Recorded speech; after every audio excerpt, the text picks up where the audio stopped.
Assalamualaikum warahmatullahi wabarakatuh. Jumpa lagi dengan kelompok 2 reguler B yang kali ini akan membahas tentang bagaimana manajemen strategi organisasi nirlaba. Adapun anggota kelompok terdiri dari Sugianti, Agung Saputra, Intan Kumala, Agnes Salsabila, dan Salma Hanifah. Sebelum membahas ke topik inti, apa sih pengertian manajemen strategi? Secara sederhana, manajemen strategi merupakan fungsi dari merencanakan, melaksanakan, dan mengawasi strategi untuk mencapai tujuan jangka panjang dengan cara yang efektif dan efisien. Adapun fokus manajemen strategi yaitu untuk menghubungkan organisasi dengan lingkungannya, merumuskan strategi untuk menyesuaikan diri dengan lingkungan, serta memastikan bahwa implementasi strategi berjalan dengan baik. Manajemen strategi sendiri memiliki tahapan-tahapan. Adapun tahapan pertama yaitu analisis strategi, di mana analisis ini bertujuan untuk menyediakan informasi yang berisi kekuatan, kelemahan, peluang, serta ancaman organisasi. Lalu yang kedua ada formulasi strategi, yaitu proses menyiapkan strategi untuk mencapai tujuan. Lalu ada implementasi strategi, yaitu implementasi strategi termasuk penyusunan plan of action untuk melaksanakan strategi. Dan yang terakhir ada evaluasi strategi, yaitu mempelajari kemajuan pelaksanaan dari strategi, mengevaluasi kinerja organisasi dalam mencapai tujuan, serta memperbaiki strategi ataupun program di masa yang akan datang.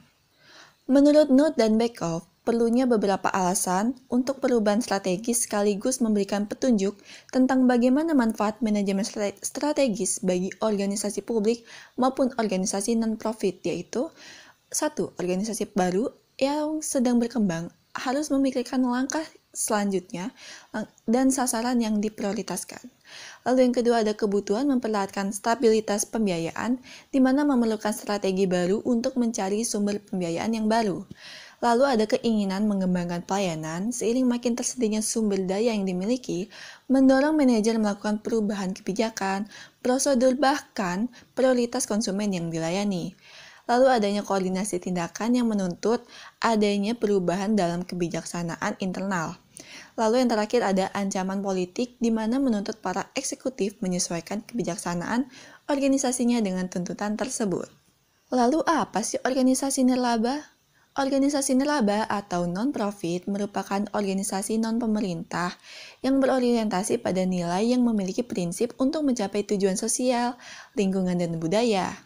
Organisasi tersebut juga mencakup organisasi sukarela, komunitas, badan amal, serta organisasi sosial dan koperasi. Yang dalam artian, lembaga nirlaba ini yaitu kumpulan dari beberapa orang yang memiliki tujuan yang sama dalam mencapai tujuan yang mulia. Adapun pengaplikasian konsep strategi pada organisasi non-profit ini terdiri dari 4 pedoman. Yang pertama ada mengembangkan misi organisasi non-profit, mengidentifikasi publik sasaran, menciptakan deskripsi organisasi non-profit yang mampu mengkomunikasikan misi ke publik, serta fokus menciptakan kepuasan publik sasaran. Lalu, kenapa sih manajemen organisasi nirlaba itu sangat diperlukan? Yaitu untuk mencapai tujuan efektif dan efisien, menghubungkan tujuan-tujuan yang ada agar dapat harmonis dan terintegrasi, untuk meningkatkan kapasitas daya saing juga pada dunia persaingan, lalu untuk menjaga keharmonisan semua pihak yang terlibat dalam organisasi.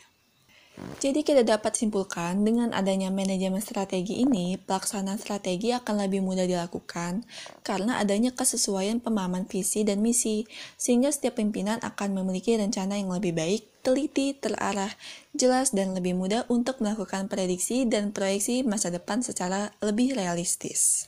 Dan juga dalam proses manajemen strategis, pimpinan juga dapat memberikan komitmen proaktif, dan menyadari isu lingkungan internal dan lingkungan eksternal di organisasi tersebut.